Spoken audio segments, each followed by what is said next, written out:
introduce myself again. My name's Megan, and this is Scott Cameron. Together, this year we ran the Huron History Society. We really tried to revitalize it this year, breathe some life back into it, and I think ultimately we did have a pretty busy year. We held pub quizzes, we went to the Magna Carta exhibit in Toronto, we went to see the Suffragettes movie. We hosted guest lectures and helped out with the Huron History Day in the fall, where high school students come in from the local region and talk about history, and we try and make them excited about it. I think they liked our Jeopardy game. So then Scott and I, towards the middle of the year, we came to the Huron History Department and thought that we needed kind of a new event. And we wanted a new event that was able to celebrate the work that Huron history students do, and to some extent, really to show it off. A lot of projects that go on here are absolutely terrific. And sometimes the audience is quite limited. It's, friends, family, the classroom, the Huron community. So we wanted to bring all of the projects together and, really show them off and make everyone realize how great, what great learning's going on here. So today we have a collection of community-based research projects and community-based learning projects from a wide range of classes, from first year to fourth year courses. And we hope that for our junior students, first and second year, that this will really help them get excited about the program that we have here at Huron, and for our senior students that are leaving, to give them a chance to reflect back on their work and really feel some pride in the work that they've done, and know that it's recognized and know that it's important. So an event like this couldn't come together, obviously, without the hard work and dedication of a whole lot of people who do need to be acknowledged.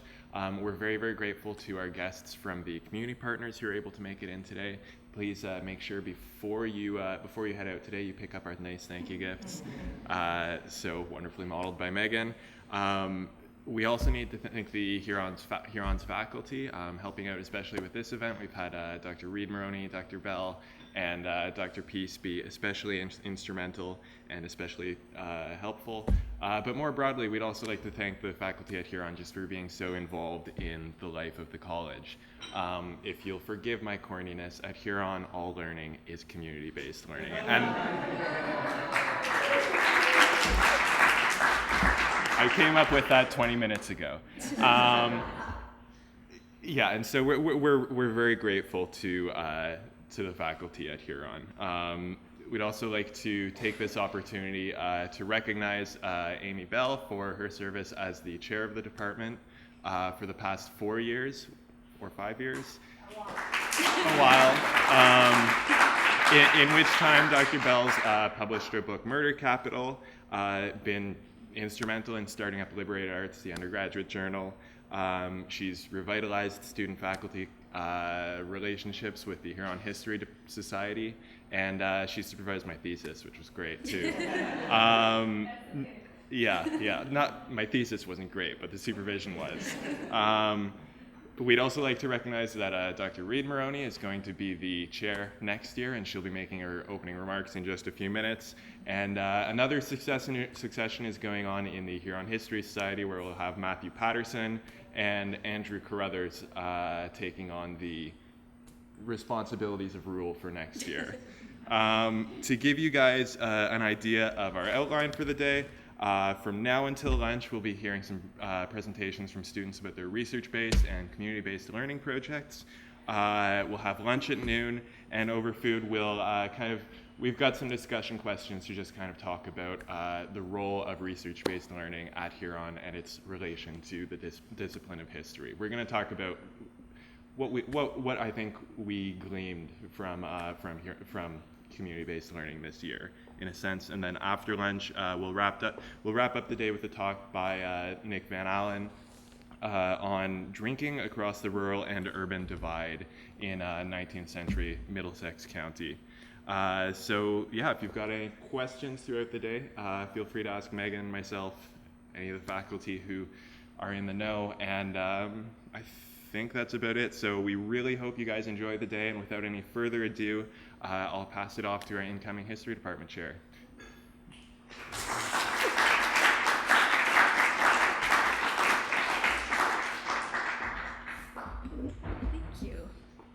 So I'd just like to add my welcome to History at Huron and to this day about community-based research and conversations on history at Huron. It's an amazing thing to me that this is study day and we're celebrating this amazing work. So thank you for coming, especially to our community partners. Thank you for all the support that you've given to our students throughout the year. And I would certainly like to add my thanks in recognition to Dr. Bell, the radically humane historian who is inspirational for this day. And thank you to Megan and Scott who have organized this. It's just, again, it's a remarkable thing. Thank you, enjoy, and back to you. Oh, right, and so we're going to get started straight away with presentations about community-based research. And first up is Megan McFadden, who was my research assistant this year in History 1802, and who helped my first-year class come to grips with the fact that they were being asked to do a digital history research project and community-based research. And she's going to showcase the results of that work. Thank you.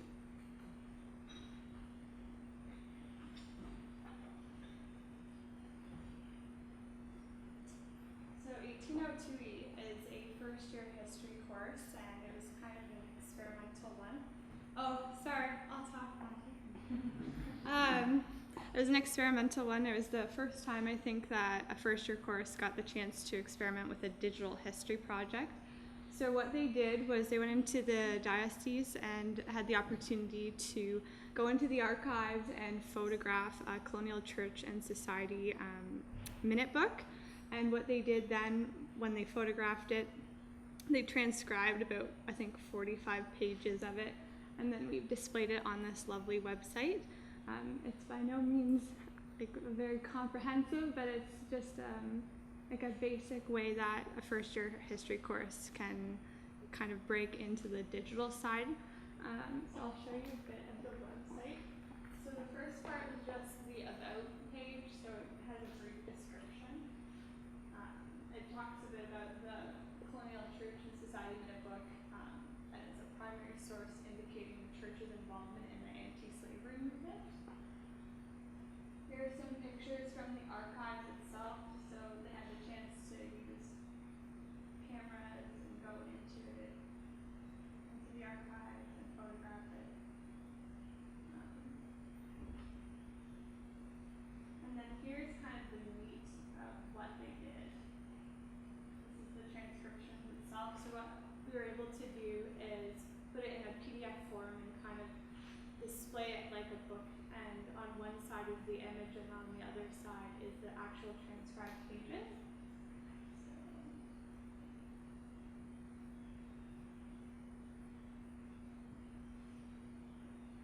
As you can see, the first part is the first page of the book, and then the transcription that was done on the right-hand side. And there's about 80 pages, and you can just flip through it and read it.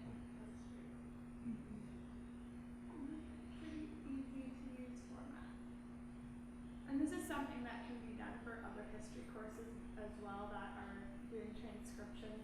And the platform that we used is called Issue, and it's a free publishing platform for magazines or for our purposes that can be easily embedded into a WordPress site or any WordPress site. And these are great skills to have, especially for first-year history students who might be interested in doing digital history. And the other component they did as well was just a simple Google map of places that were mentioned in the minute book themselves. So we were able to plot points on different parts of the world that were mentioned. And this includes, like, for example, this photo is of a church that no longer exists. That was plotted and also mentioned in the book, and it contains a brief description and also the address. And last but not least, we have our additional resources tab where there was a sermon. We also published it using Issue. And you can just flip through that and see. Of course, this can be looked up as well. But yeah.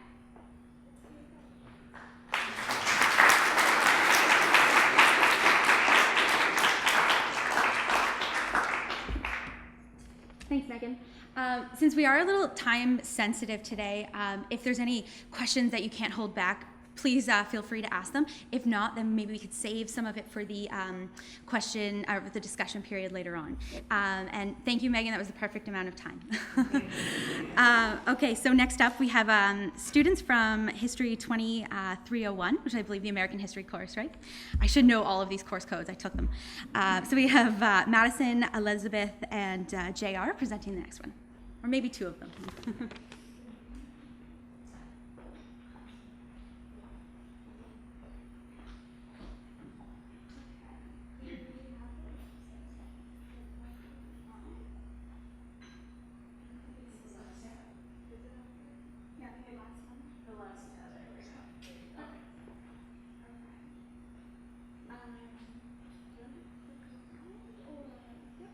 Should I do that while I talk?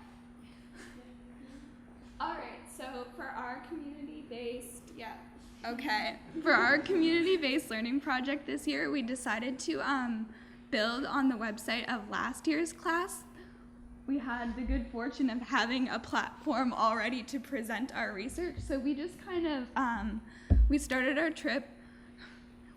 class research project, much like last year's did, with a trip to Oberlin College, which you can see last year's class up there, and then we got to do some archival research, and there's the transcriptions of the letters, William Newman's letters that we looked at Oberlin, also up on the website, in addition to a map that shows under the connections between. Anyways, there is a map up there on the website in addition that shows sort of the network of anti-slavery work between American history as it relates to our American History Survey course, and also like London and our local community. Now I think I'll hand it over to Madison, who will talk a little bit more about the communications aspect and how we were involved in this. Okay. So as Elizabeth said, the both of us took over the communications project, which meant that we weren't really conducting research on ourselves. We were kind of overlooking people in the class, getting updates on what they were doing, which we created a blog. And the blog just kind of gave us updates, and anyone who accessed it on the homepage that you can see, and just updates of any problems we ran into. For an example, last year's class website, actually, we couldn't access it at Western anymore, so which forced us to rebuild the website, so we went on from there. Last year, they used a Twitter account. For some reason, me and Elizabeth could not get access, so we started an Instagram account, which kind of showed us pictures that were took at Oberlin College. And that can also be found on our blog as well. And yeah, the whole point that we wanted to do the communications was just kind of get the information across to the students and just kind of give a little bit of our knowledge towards the whole community.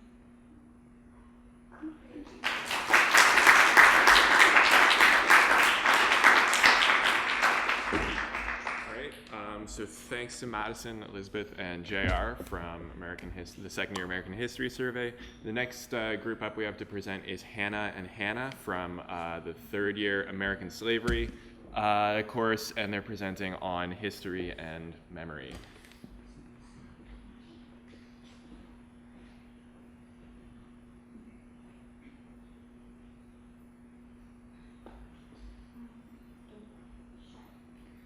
Okay, so for our history class, we put together some video diary projects of different exhibits to show how we display the history of slavery in various communities. And we're going to show you two of the videos, I think, both the Hannah's video diary projects that we did. Yeah, so we'll start with mine, I guess.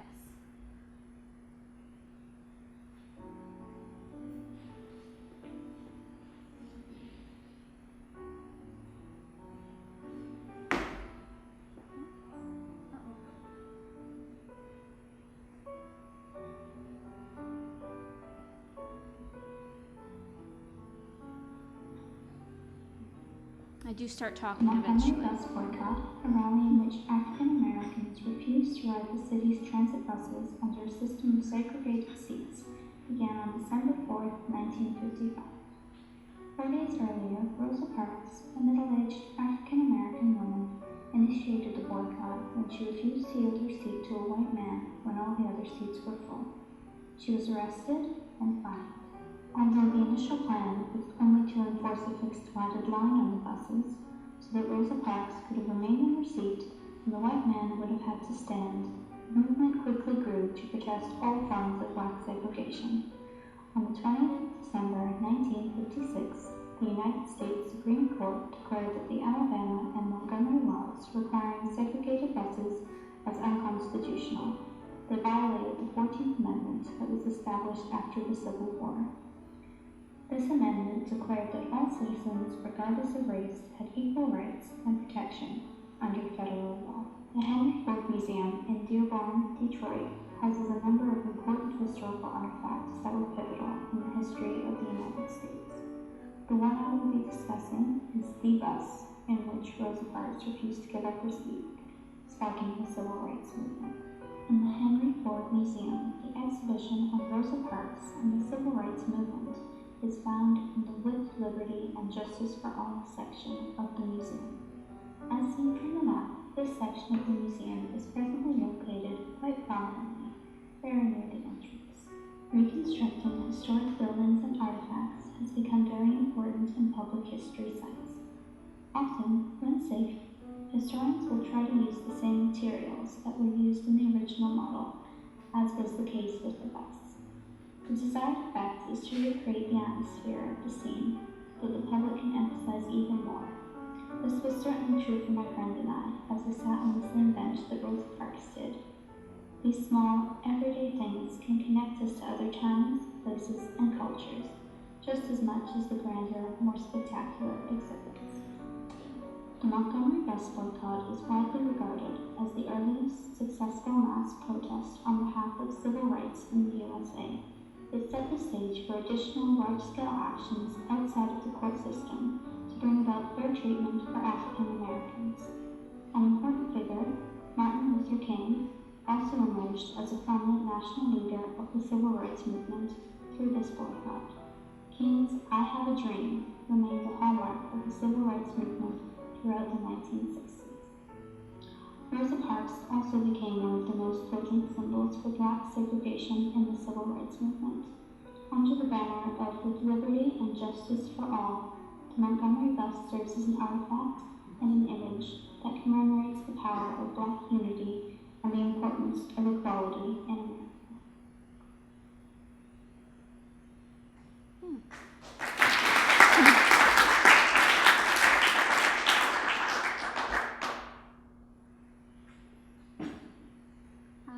Yeah, so what mine was really commemorating in the paper I wrote for it was the difference between restoring and preserving artifacts. As you saw, the bus looked pretty impressive for a bus that's so old.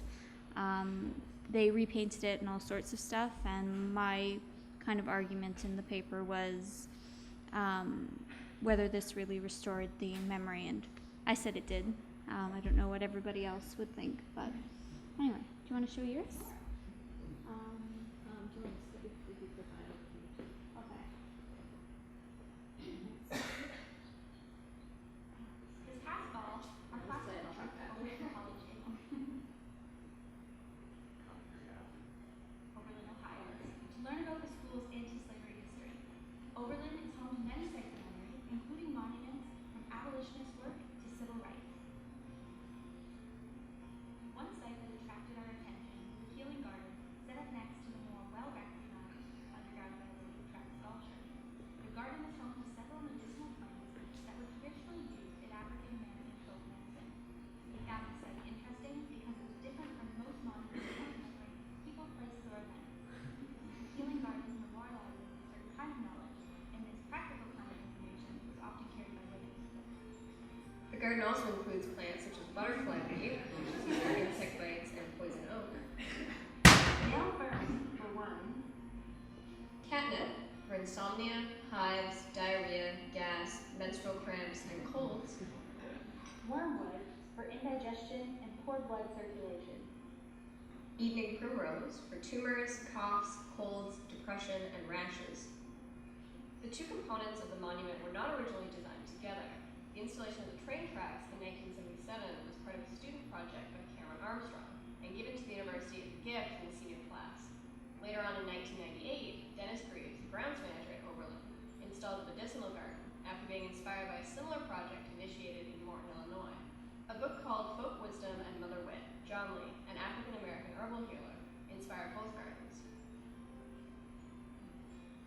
So overall, we felt that even though the two monuments weren't necessarily designed to go together, they complement each other really well because they tell two sides of the same narrative.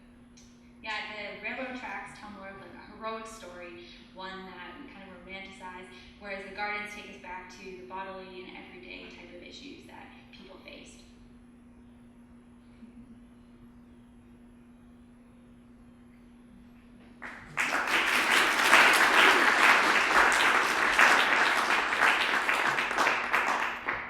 So I know the video spoke for itself, or hopefully it did, but Megan and I put that together when we went on our class trip to Oberlin.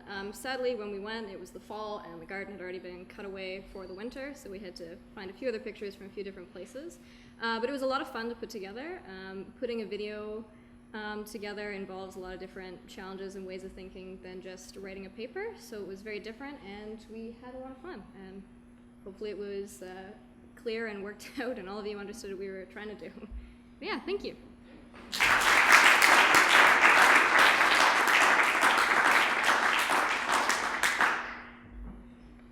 Thanks, Hannah. And one thing that the Hannah in the pink dress didn't mention was that she was able to travel to the Henry Ford Museum for another class, actually, for Dr. Layton's automobile history course, and she was able to use what she saw there for another course. So I think that's just a good example of, shows the interconnectedness between courses here. But thanks again. So next we have 4 groups from the Historian's Craft class, which is a 3rd-year course. And our first class is from the Banting House, correct? Yes? Okay, good.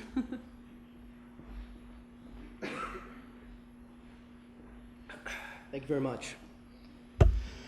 So when we started this project, we took inventory of things we had and didn't have. What we all found that we had was a very general understanding of who Frederick Banting was. A lot of you share the very same. We knew that sometime in 1920, he devised the process by which insulin would be extracted and then mass produced. So, yeah, just a sec, thanks. So, we had that. We also had the resources available to us at Western University, whether it be archives, libraries, or the professionals that work here. Another thing we had, after speaking to my good friend Anthony Touton, was a camera, recording equipment, and the expertise to use it. So obviously, we have the means to put this on, but what do we put on?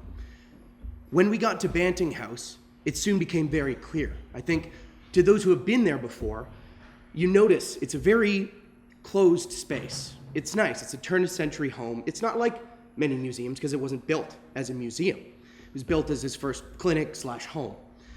And we didn't really understand this kind of feeling until Mr. Grant Maltman, the curator there for 20 years, started talking to us.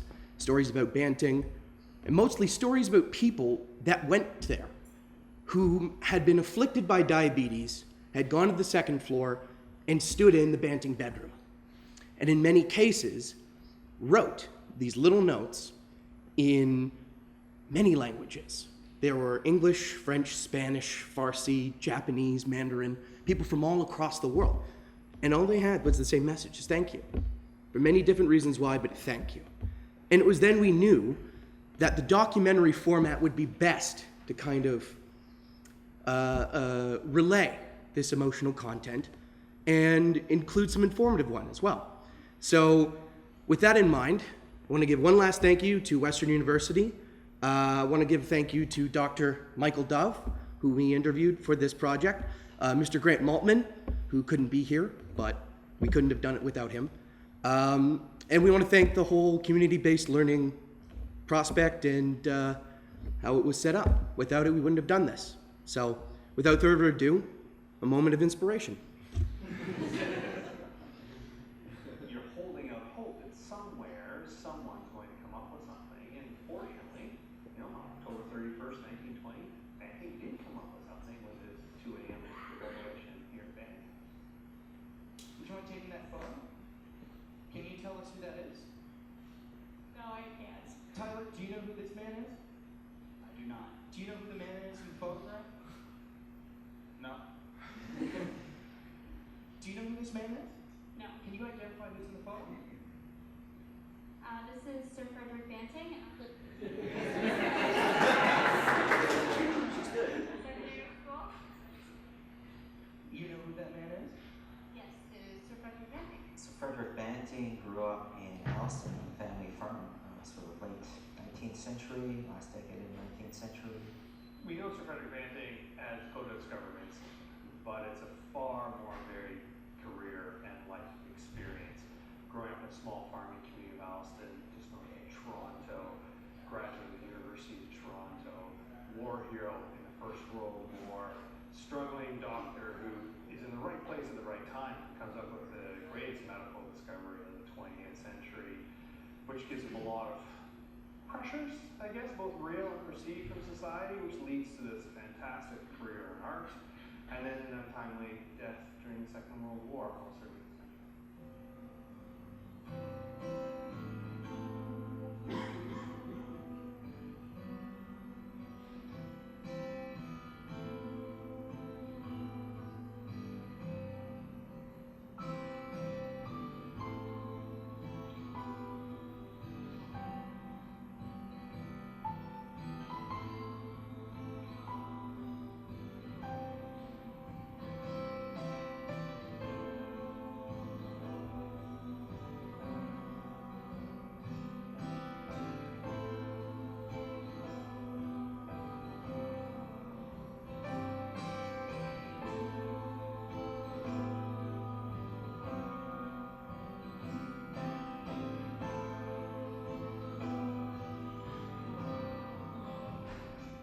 Growing up on the farm, I think, really did help inform the man he was to become, sort of the career he took as well. Very mild-mannered, unassuming man, really did not take well to the publicity, sort of the celebrity status that was accorded him later on in life. Conservative sort of rural values were espoused really through his entire life. So the patient-doctor relationship, of course, Banting became this instant hero, not only to patients, but physicians around the world.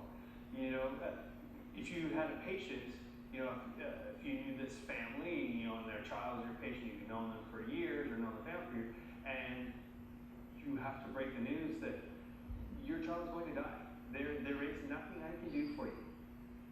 Today, there is no treatment for diabetes, and so all of a sudden, it's not just the patients who come to revere and worship Banting, but so does the medical professional. True or false? He worked as a trained medical professional at U of T before the war. True. True or false? He worked as a trained medical researcher at U of T. True. False. That's correct. Actually, at first he was in School of Divinity before dropping out and joining the war. He finds his way to Toronto, U of T, and eventually into the Canadian Army, the Medical Corps. Of course, this is at a time where they're desperate for doctors. So I believe it's true that his training was sort of expedited in order for him to be trained and prepared and ready to ship out. So he goes to Britain. He's in France in 1918. So that's of course where he becomes hurt. He's involved in Shelley at Cambrai, and he's taken back to London. He eventually makes his way back to Canada in 1919. He does a year at Toronto's General Hospital, or Hospital for Sick Kids, and then he's looking for employment. He finds his way to London. True or false? Banting was London's most successful doctor at the time. False again. And he realized very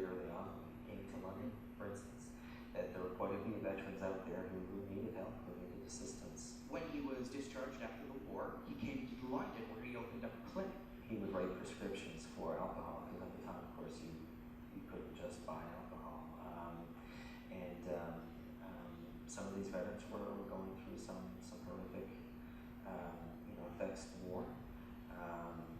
Post-traumatic stress now we would refer to it, but it's certainly from their life in the trenches and the shelling, but also, of course, physically. So physical ailments, lost limbs, those sorts of things. And so he also worked in trying to improve sort of the average veteran's way of life too. True or false, he was one of London's most successful doctors at the time. True. False? False. False? True? I'll go with true. That's false, actually. Unfortunately, before an affiliate at Western asked him to do a lecture on the pancreas and on insulin production, and that's what got him into the study in the first place. You're holding out hope that somewhere someone's going to come up with something, and fortunately, on October 31st, 1920, Banking did come up with something with this 2 a.m. revelation here in Banking. Can you tell us what you think the percentage of Canadians who had diabetes at the time he was around? It's about 1920. 45. 8%? Before insulin, can you think the percentage of Canadians that may have had diabetes? Just a guess. Maybe 16? 10 to 15%. 5? It's close, actually. About 2 to 4% wavering. The other hospital wards, where you would literally, if you could afford to, you could send your child to a clinic to die. We will put them on this regimen, and then maybe someone will come up with something. I mean, there are also these fake cures out there. The oatmeal diet, the rice cure. You go to a spa, what have you, and they would try to make you better. And there are fake pills and other treatments. And so parents would, if you could afford to, you would grasp. That's right.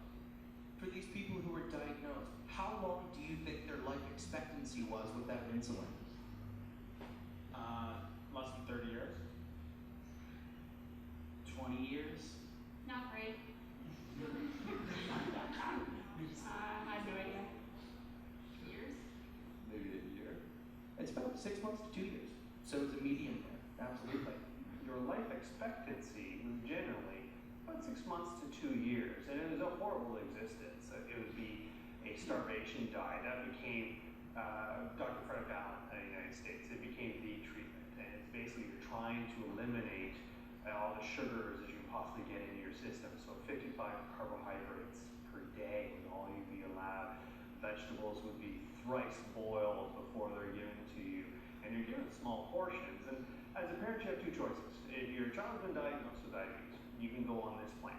So you will buy a scale, and you will measure every single gram of food.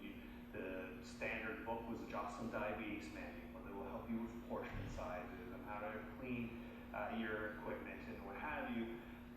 And then these really restricted diet sheets. And what happens is you just wither away. I think he gets involved in a number of things that it certainly isn't insulin related, but also prior to. And I think again, his service in the First World War has really been overshadowed, and what he took away from that. He saw a lot there as well. And I think particularly his involvement, his care, I think his understanding of war. I think there's more to be done there when it comes to research, maybe perhaps what he was working on in the Second World War. Well, and I think what comes out of that First World War as well, and certainly the interwar period, is that science, that relationship between science and technology, and science and military technology. And you can really follow that through the Second World War. He was a very good student of his good friends in the Group of 7. And for him, it was all about his great escape. And, it's not like in some other institutions where we have a famous person who paints, and, whereas we have Frederick Banting who paints, and people say, why do you have Group of 7 works in your gallery? Well, we don't. Those are Frederick Bantings. And all of a sudden, people are saying, you've got to be kidding me.